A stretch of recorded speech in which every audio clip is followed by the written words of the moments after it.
todos. Voy a invitar a ponernos de pie y vamos a traer nuestras vidas al Señor antes de abrir su palabra. Acabamos de cantar, no hay lugar más alto, más grande, más precioso que estar a tus pies. Señor, traemos en esta mañana nuestras vidas, nuestros aciertos, nuestros fracasos, pero podemos traerlos a un lugar seguro, que es tu presencia, tus pies, donde las cosas son transformadas, donde las cosas son cambiadas.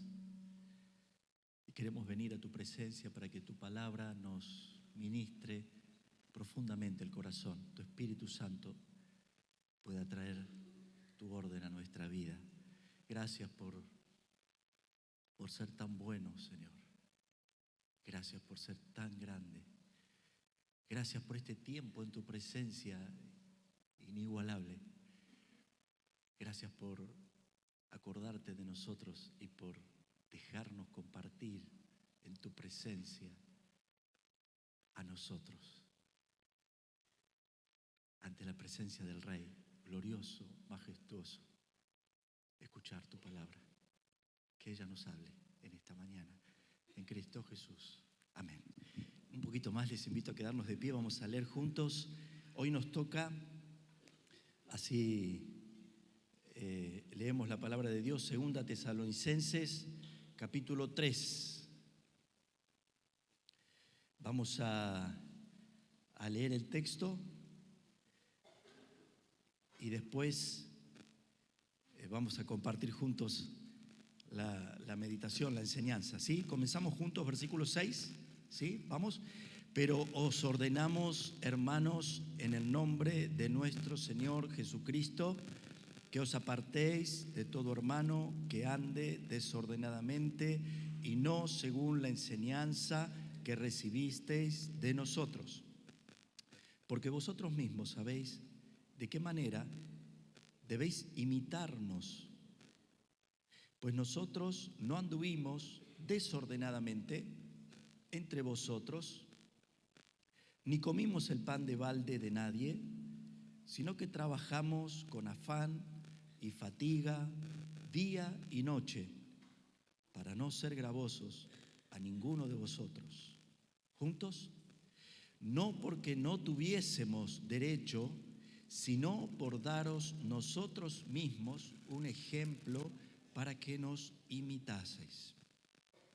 Porque también cuando estábamos con vosotros, os ordenábamos esto: si alguno no quiere trabajar, tampoco coma. Porque oímos que algunos de entre vosotros andan desordenadamente, no trabajando en nada, sino entremetiéndose en lo ajeno. ¿Juntos? A los tales mandamos y exhortamos por nuestro Señor Jesucristo, que trabajando sosegadamente coman su propio pan. Y vosotros, hermanos, no os canséis de hacer el bien. Si alguno no obedece a lo que decimos por medio de esta carta, a ese señaladlo y no os juntéis con él para que se avergüence. Mas no lo tengáis por enemigo, sino amonestadle como hermano. Y el mismo Señor de paz os dé siempre paz en toda manera. El Señor sea con todos vosotros. La salutación es de mi propia mano, de Pablo, que es el signo de toda carta mía. Así escribo. Juntos al final. La gracia de nuestro Señor Jesucristo sea con todos vosotros. Amén. Gracias. ¿Pueden tomar asiento?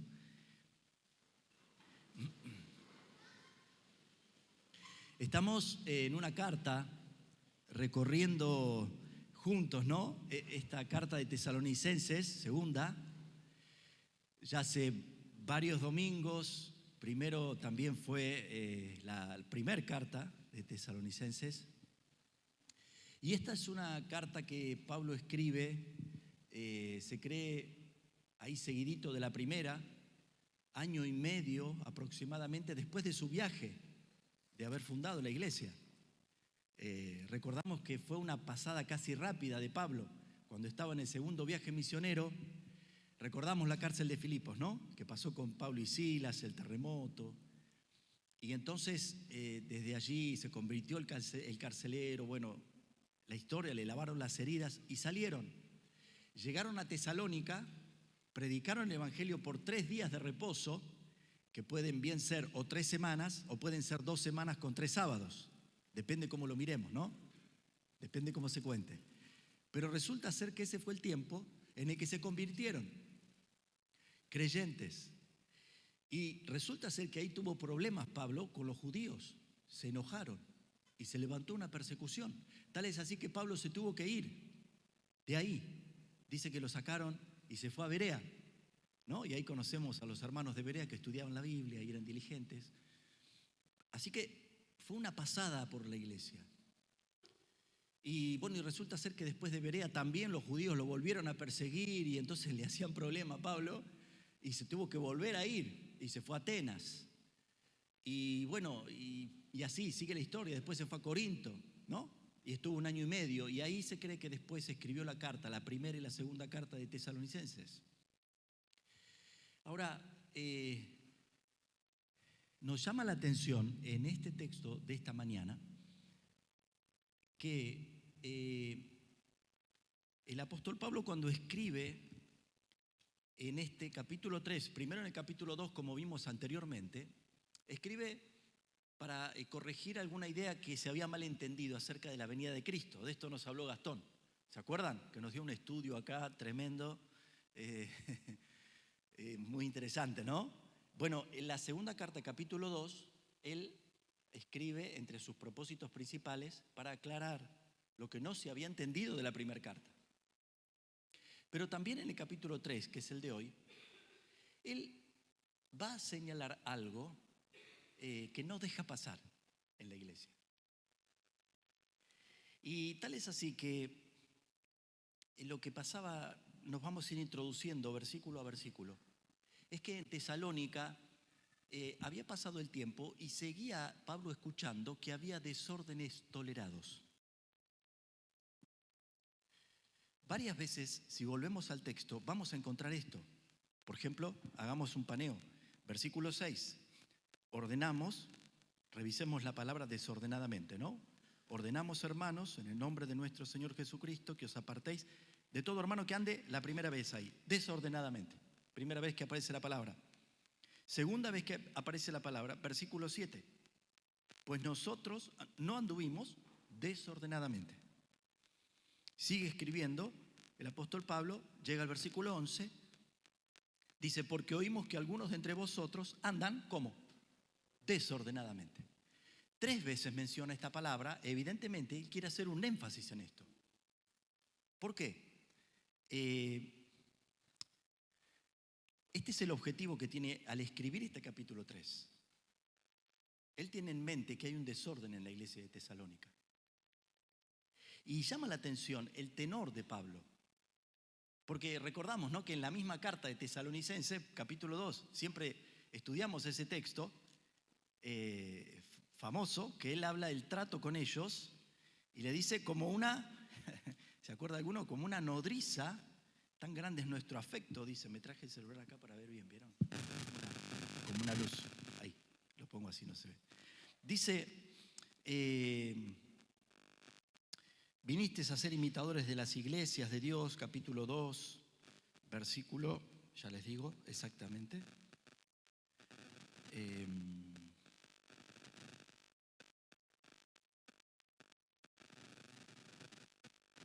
Espérenme.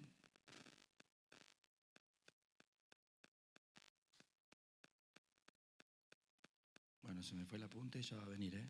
Lo estoy buscando. Lo tengo acá en el Word. No importa, lo vamos a buscar de nuevo. Acá.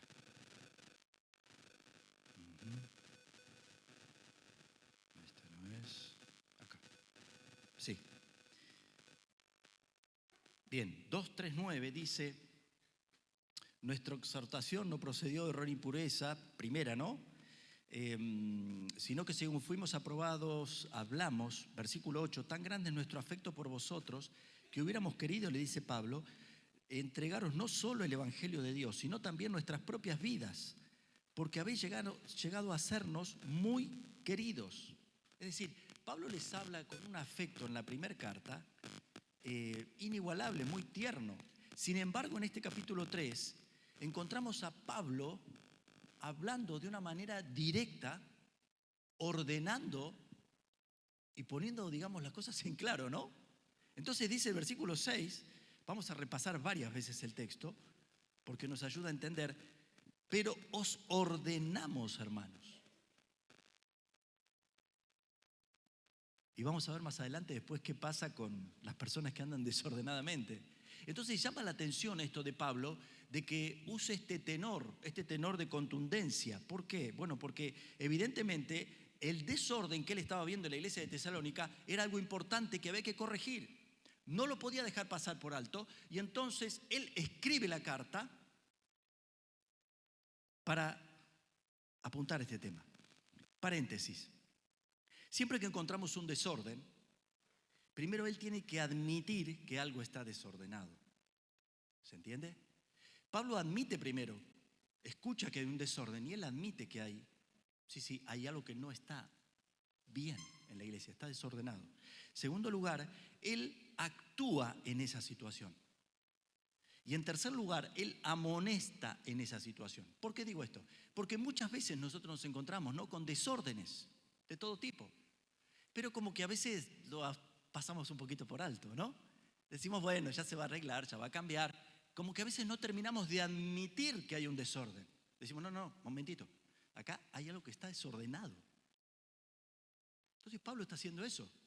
Pablo primero admite que hay un desorden, no se le pasa por alto, no tapa un ojo, y actúa y escribe a la iglesia, toma la cuestión en la mano.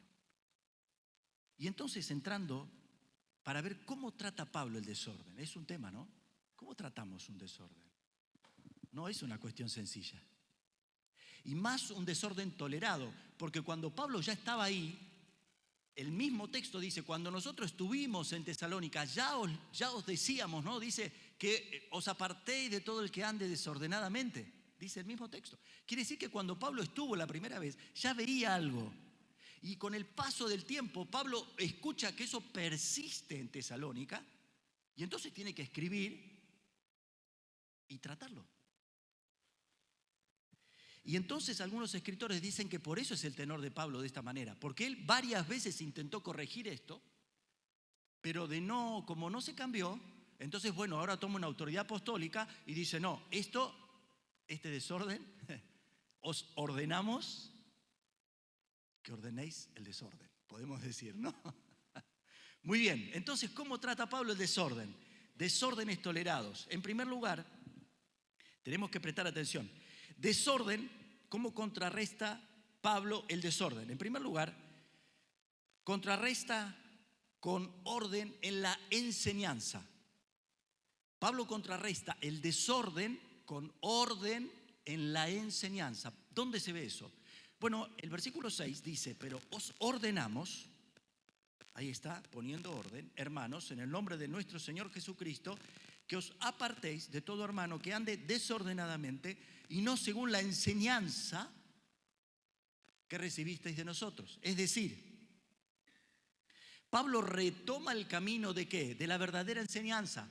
¿Cuál era la enseñanza de Pablo? Prácticamente era la enseñanza de Jesús, porque los apóstoles no tenían otra escritura que el Antiguo Testamento y las enseñanzas de Jesús. Pero ellos corrían con una gran ventaja, que era tan poderosa la enseñanza de Jesús, que atravesaba la generación. Y los apóstoles lo vivieron de primera mano, y esa enseñanza sana, poderosa, era la que este desorden estaba deformando, digamos.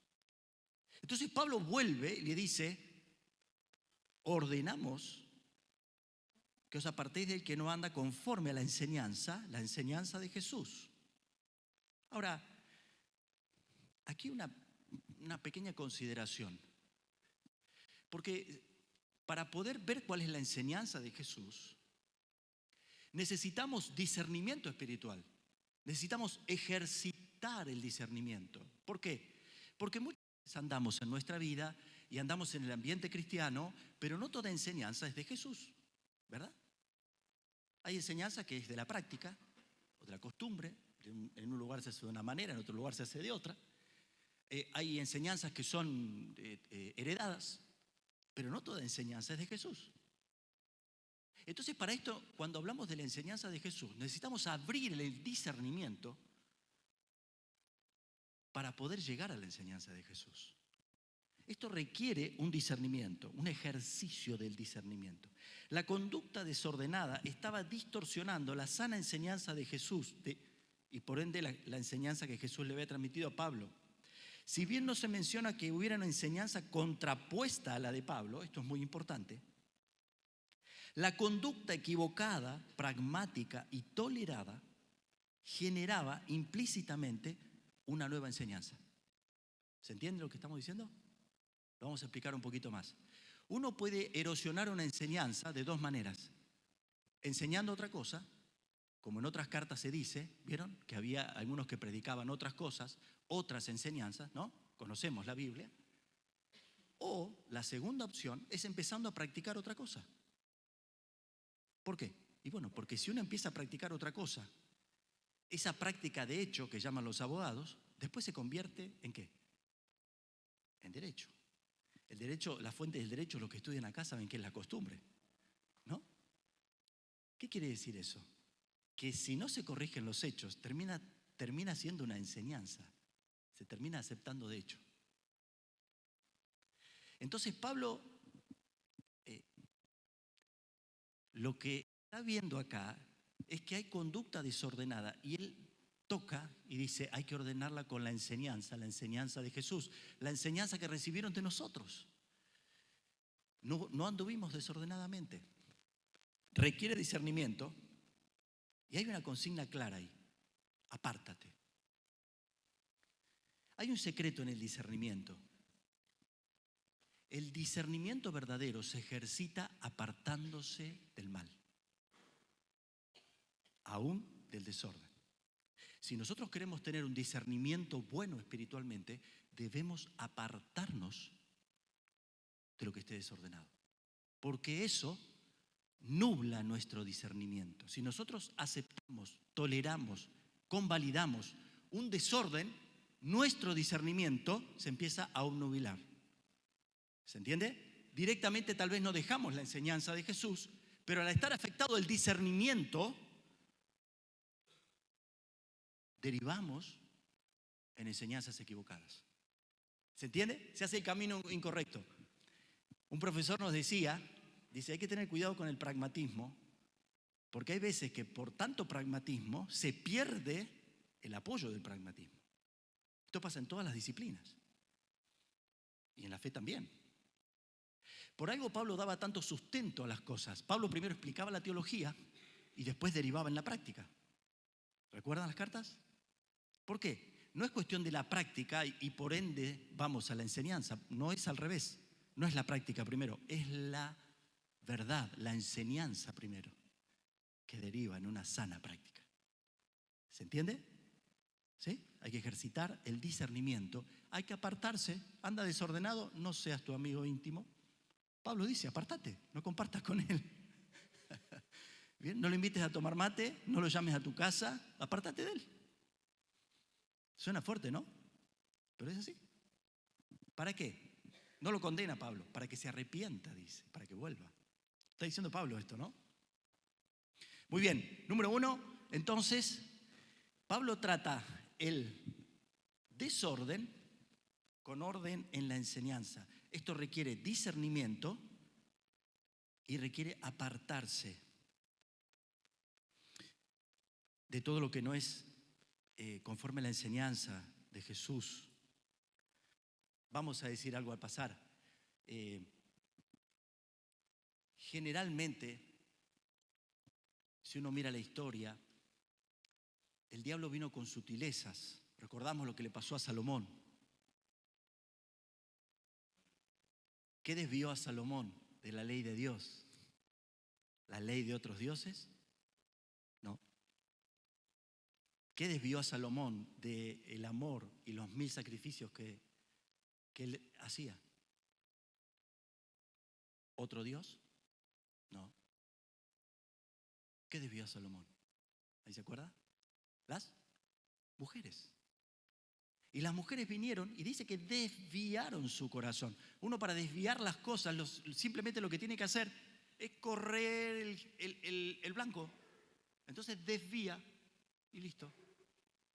Y terminó apartado de Dios.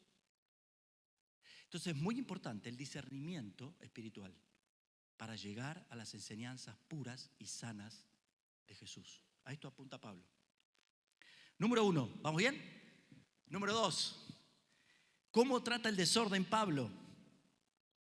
Con orden en la enseñanza, requiere discernimiento y también apartarse de todo desorden.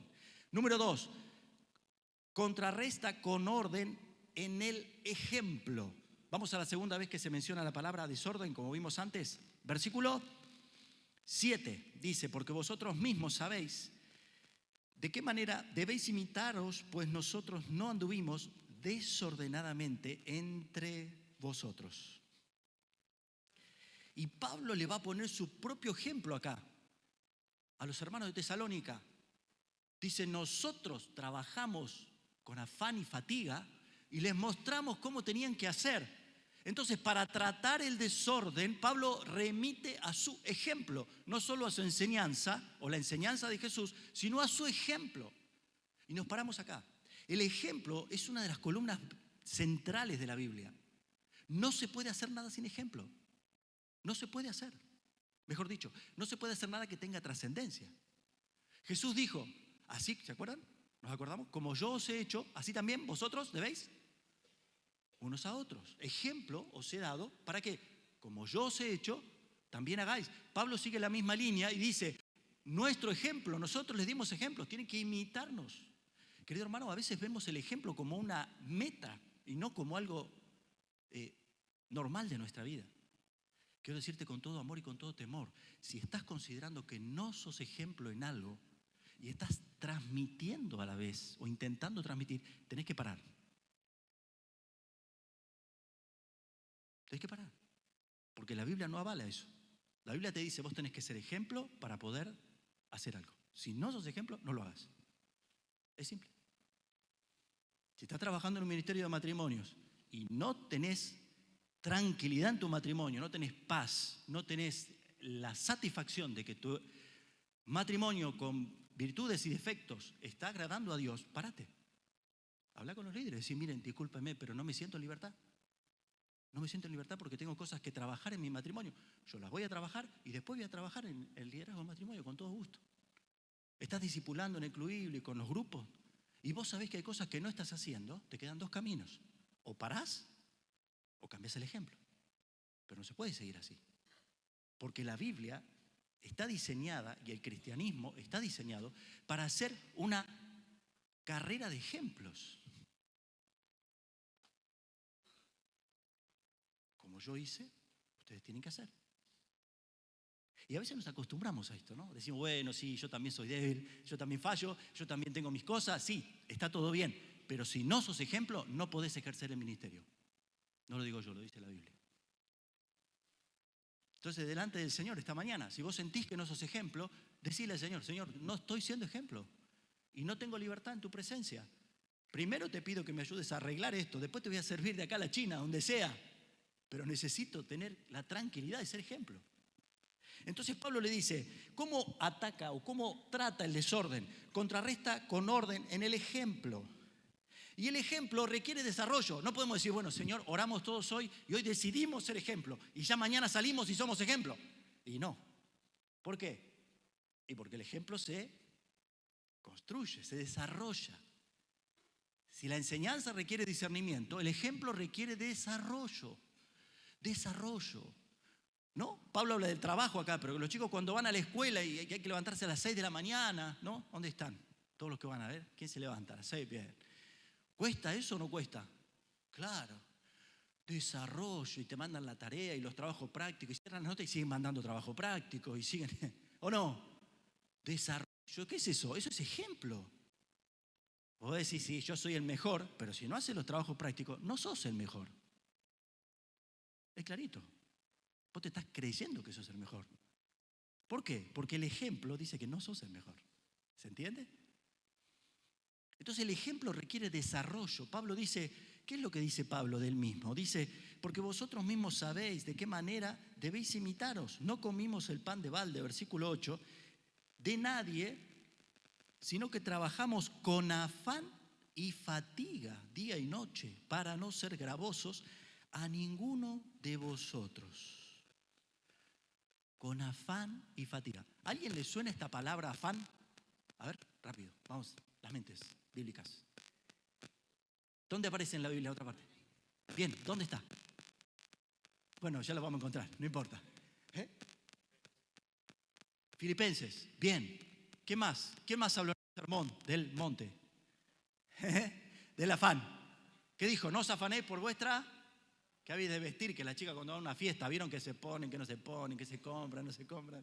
Jesús dijo, no os afanéis porque habéis de vestir. Mirad los lirios del campo, ¿no? Y dijo, no os afanéis porque otra cosa, por la comida, un rico asado. No os afanéis, dice Jesús. Ahora, pero ¿cómo es que Jesús dice, no os afanéis? Y Pablo dice, yo trabajé con afán. A ver, vamos a ponernos un poco de acuerdo. ¿Qué hacemos? ¿Nos afanamos o no nos afanamos? A veces suena fea la palabra, no es de robar. Bueno, ¿qué hacemos? Vamos a escuchar la definición de la palabra afán. Afán es tanto el empeño y dedicación con que se realiza una tarea como el deseo intenso de alcanzar una meta o propósito. También puede significar prisa o urgencia en contextos más formales o antiguos. Ejemplos comunes son trabajar con afán. Pregunta, ¿trabajamos así? ¿Estudiamos así? Con afán, con empeño. Voy a aprobar esta materia, voy a tener una buena nota, voy a ser bueno en el trabajo. ¿Trabajamos así? Voy a transpirar, como dice Génesis 3:18, con sudor de tu frente. Las mujeres, las que estudian, las que trabajan, las que están en la casa. ¿Cuánto sacrificio, no?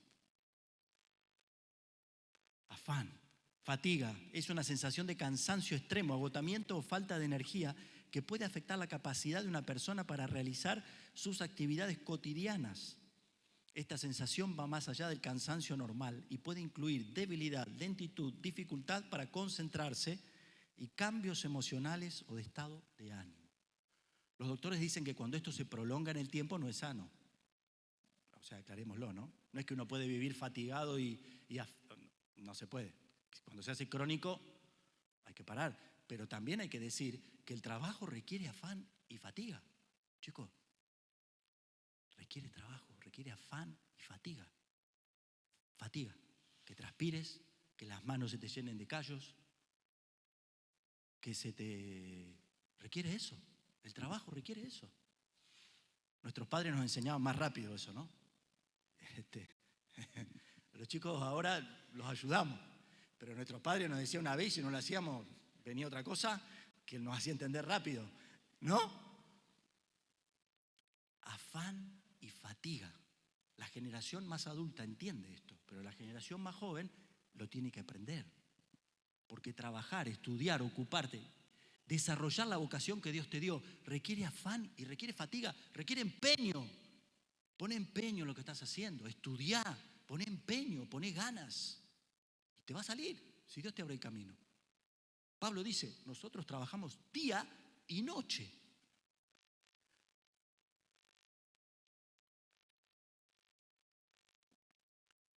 Trata el desorden con el ejemplo. Requiere desarrollo. Y en la primer consigna era apártate, ¿se acuerdan?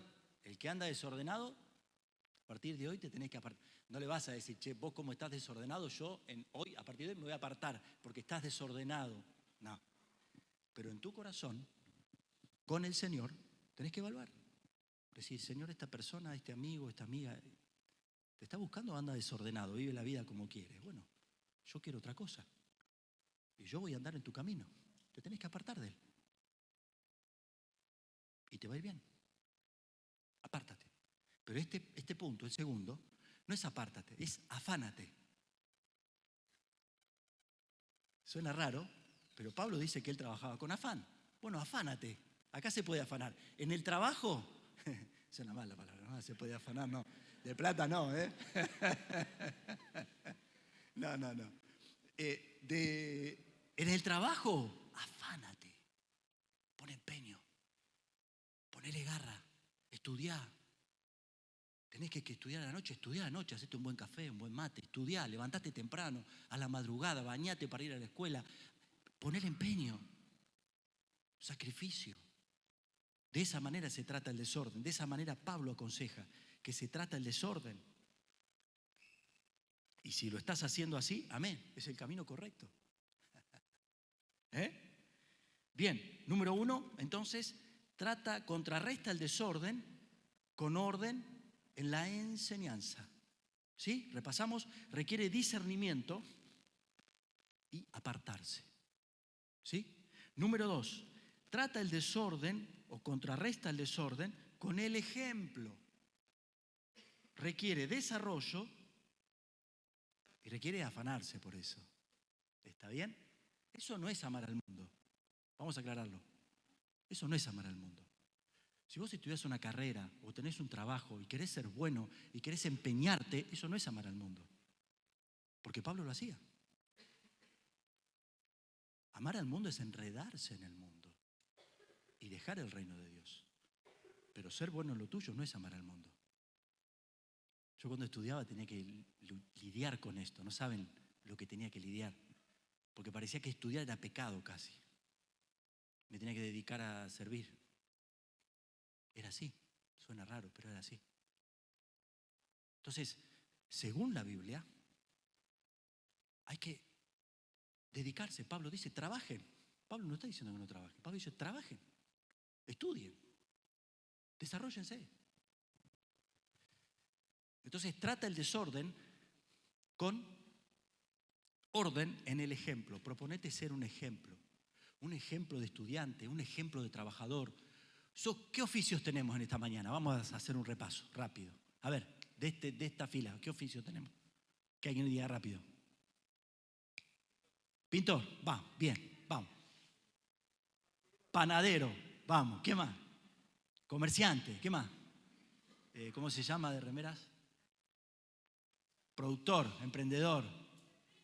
¿Qué? Enfermera. Profesora. Conductor, bien. Ama de casa, claro, por supuesto, obvio. Inmenso. ¿Qué más? ¿Es la cantidad de oficios que tenemos, no? ¿Qué más? ¿Qué más? Pedicuro, allá Jorge Pedicuro, para todos los que no sabían. Allá doctores, mirá, doctores, tenemos ingenieros. Hay un montón de cosas, de oficios, tremendo. Pastor, bien.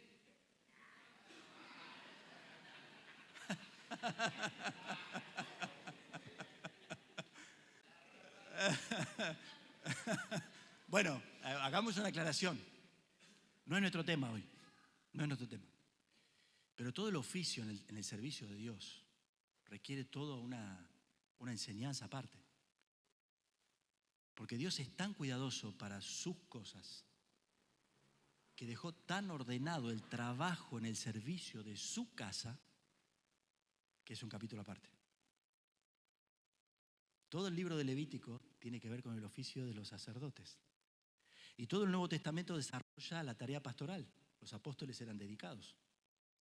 No es nuestro tema hoy. Hoy estamos hablando del trabajo. Pero sí quiero dejar en consideración que a Dios no se le pasa esto por alto, porque Él estimula el trabajo, pero cuando Él tiene que tratar sus cosas, porque son sus cosas, Él quiere que el tabernáculo se haga de una manera, que lleve el oro de una manera, que alrededor haya un atrio de una forma. ¿Ustedes no pensaron eso? Que los sacerdotes estén organizados de una manera. ¿Por qué tantos detalles tiene Dios? Porque son sus cosas. Y sus cosas las hace como Él quiere, no como nosotros queremos. Tal es así que Dios le dijo a Elí, tus hijos han blasfemado mi nombre porque no conocen mi ley y no saben cómo se tienen que conducir. Así que es algo serio. Tal vez más serio que otra cosa, ¿no? Bueno, cerramos paréntesis, nos vamos para otro lado. Entonces, en este caso, el caso de Pablo, él tenía las dos cosas, era misionero y trabajaba, ¿no? Ahí compartía las dos, por eso él también hablaba de esta manera. Segundo punto, contrarresta el desorden con el ejemplo. Requiere desarrollo, afánate. ¿Sí? Afánate, no te vas a olvidar de esta palabra. En último lugar, ¿está bien? ¿Cómo trata Pablo el desorden? Contrarresta el desorden con orden en la exhortación. Vamos a mirar ahí, versículo 11. Juntos, a ver. Dice, porque oímos que algunos de entre vosotros andan desordenadamente, otra vez, la tercera vez que se menciona la palabra, no trabajando en nada, sino entremetiéndose en lo ajeno. Acá, la idea del texto, lo que quiere decir, profundizando un poco más,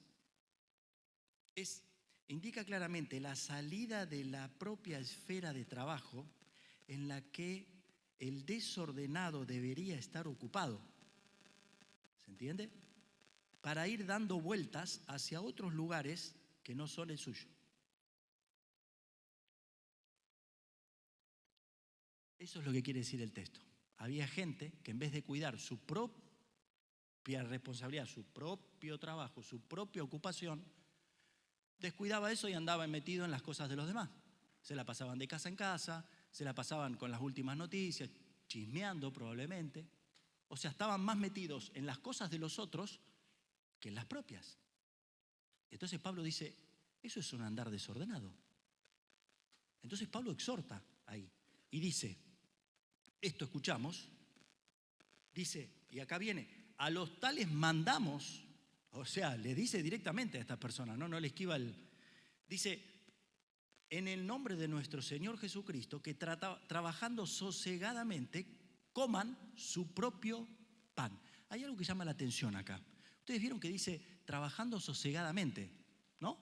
Esto sosegadamente sería trabajando ¿cómo? Tranquilamente. Y esto parece una contradicción, porque también como tenemos la idea de que Pablo trabajaba con afán y fatiga, a veces tenemos la idea de que el trabajo tiene que ser estresante y rompernos todo, y no. Pablo dice, mandamos que trabajen sosegadamente, tranquilamente. ¿Tenés que trabajar?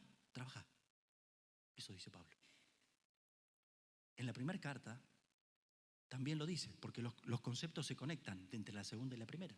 Y él dice, y que os ocupéis en vuestros negocios, dice, y procuréis tener tranquilidad. Tranquilidad. Mi hermano, cuando yo escuché esta palabra en el trabajo, yo digo, Señor, cuántas gracias le di. Porque a veces trabajamos con culpa. ¿No les pasa? Estudiamos con culpa. Y decimos, estoy trabajando y debería estar en otro lado. No sé si Dios quiere esto. A ver, paréntesis. Si vos estás dudando del llamado de Dios, clarifica el llamado de Dios. ¿Listo? Pero una vez que lo clarificaste, andá por el llamado. Listo. Y si Él te mostró que tenés que trabajar, trabaja tranquilo. No en dos aguas. ¿Se entiende? Dios no te pone un trabajo para que estés pensando que tenés que estar en otro lado o para que trabajes mal. Pablo dice, trabajéis tranquilamente. Acá Kevin tiene una gomería. Tranquila con la gomería. Vienen los clientes.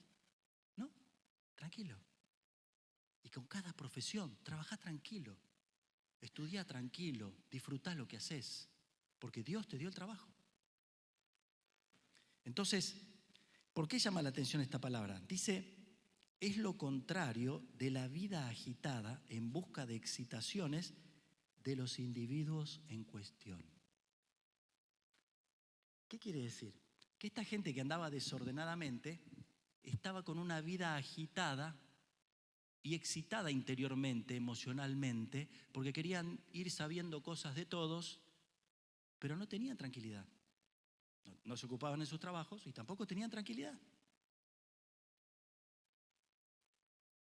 Qué curioso, ¿no? Entonces Pablo dice, mandamos y exhortamos que sosegadamente, tranquilo, anda a ocuparte en tus cosas. Es como cuando viene uno y se mete mucho, ¿no? Decir, tranquilo. Trabajá. Todo esto está en esta carta. Y entonces Pablo dice, coman su propio pan. Es decir, esto para los hebreos era mantenete, sustentate.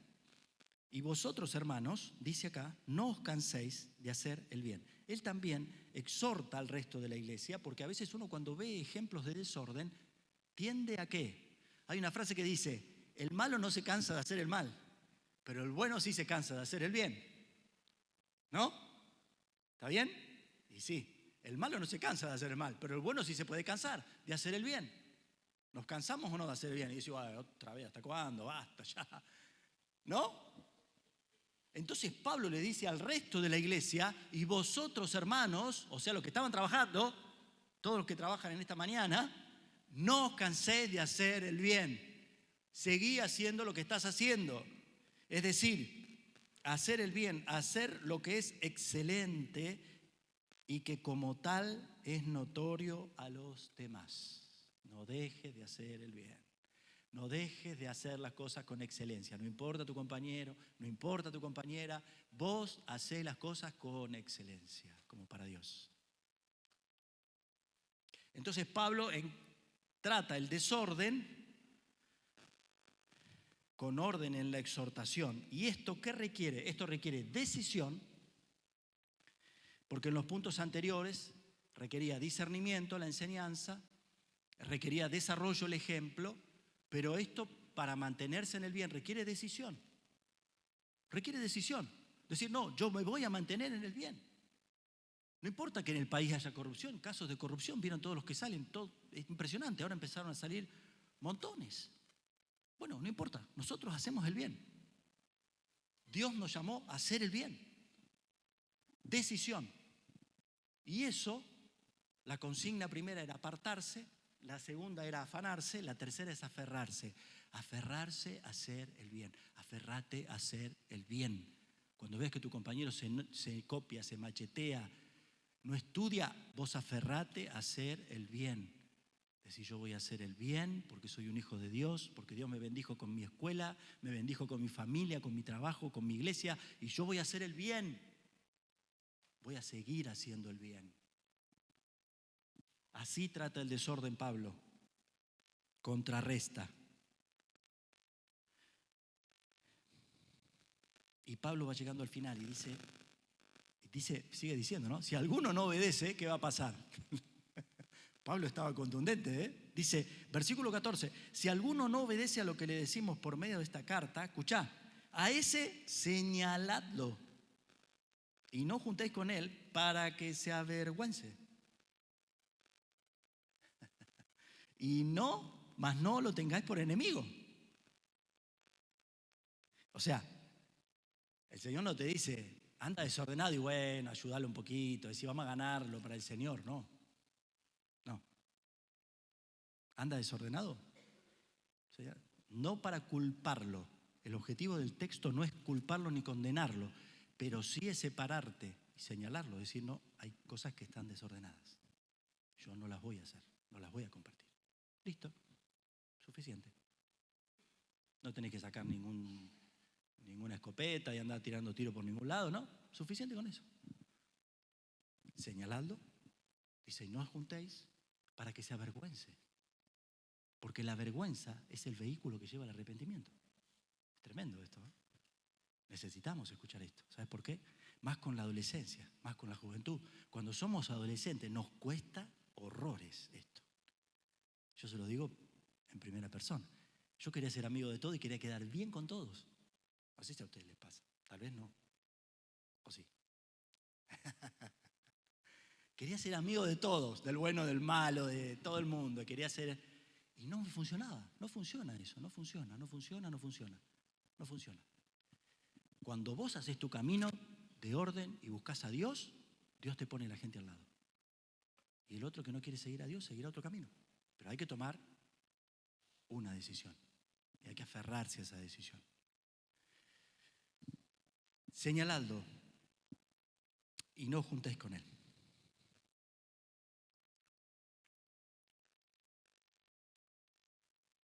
Y termina el texto Pablo diciendo, Versículo 16.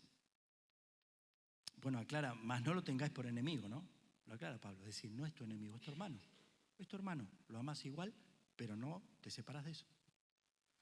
Versículo 16, el mismo Señor de paz os dé siempre paz en toda manera, y el Señor sea con todos vosotros. Hermano, mi hermana, tal vez en esta mañana, a través de la palabra de Dios, nos damos cuenta que hay áreas y hay cosas de desorden. Y el desorden nos trae confusión, no nos trae paz, termina diciendo el texto. Hoy leíamos al iniciar la reunión, Oseas capítulo 11, con cuerdas de amor te atraje.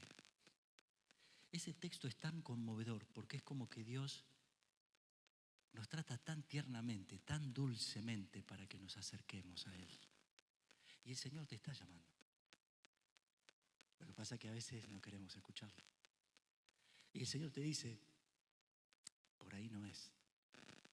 Eso que estás haciendo no va. Y el Espíritu Santo te lo susurra con amor. Y a veces no lo queremos escuchar. Son cuerdas de amor. Dice Dios, se me conmueven todas las entrañas. ¿Cómo voy a poder destruirte? Dice Dios. No te puedo destruir. Porque sos mi hijo. No te puedo destruir. O mejor dicho, puedo. Dios puede, claro. Pero Él lo que está diciendo es que lo que siente es tan fuerte por cada uno de nosotros que lo lleva a la compasión. Entonces, ¿por qué no tomar en esta mañana esa bondad del Señor y traer ante su presencia como empezamos y decir, Señor, vengo a tu presencia tal cual soy. No quiero ponerme nada, ninguna máscara. Quiero mostrarme tal cual soy. Hay desorden en mi vida, hay desorden en mi matrimonio, hay desorden con mi hermano, con mi hermana, hay desorden con mis padres, hay desorden con la iglesia. Señor, quiero tener un corazón ordenado. Quiero tener un corazón sosegado de paz, como dice Pablo. Ocuparme en lo que me diste, en mi trabajo, en mi familia, en mi esposa, en mis hijos. Venir a la congregación. Quiero tener un corazón ordenado, un ejemplo. Esta es la mañana para venir al Señor. Vamos de pie nuevamente. Buscamos en oración. Tal vez con alguna música que los puedan guiar.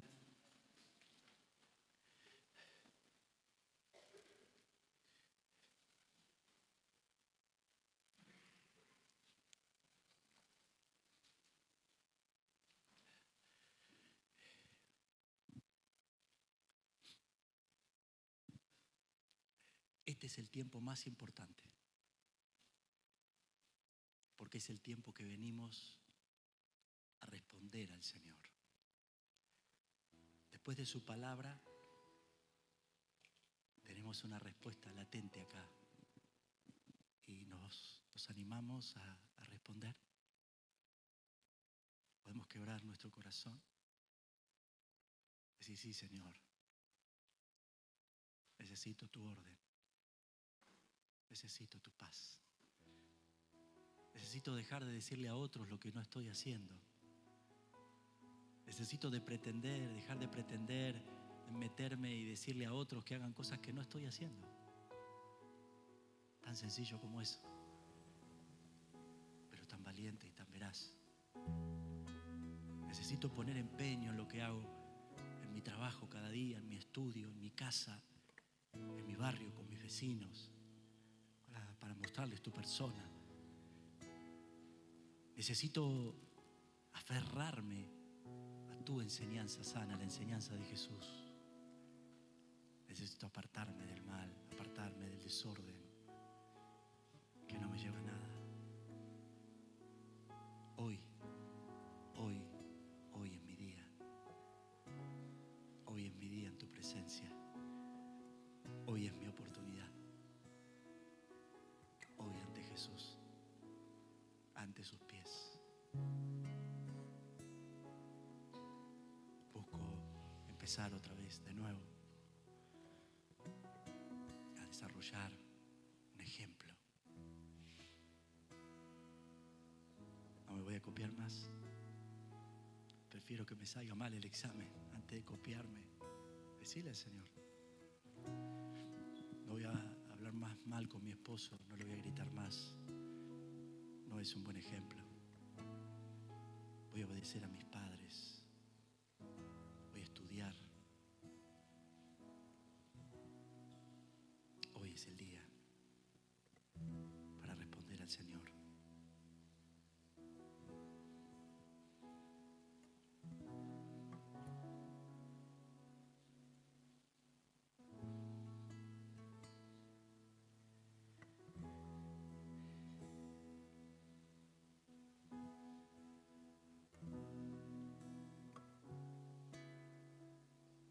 Señor, como aquel vaso del alfarero que a veces se rompe y echamos a perder.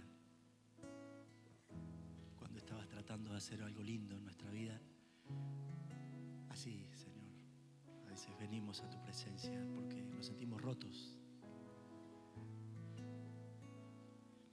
pero con nuestros pedacitos venimos a tu presencia. Venimos al que nos puede hacer una vasija nueva, al que puede agarrar eso que no sirve para nada y hacer algo bueno otra vez. Señor, algo bueno en nuestros matrimonios, algo bueno en nuestra niñez,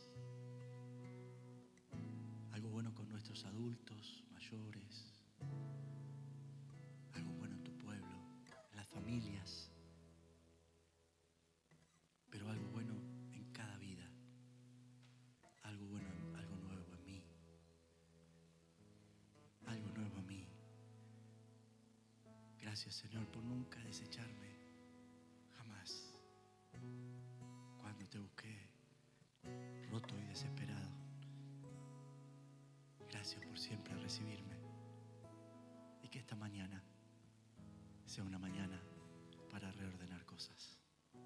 En tu nombre precioso.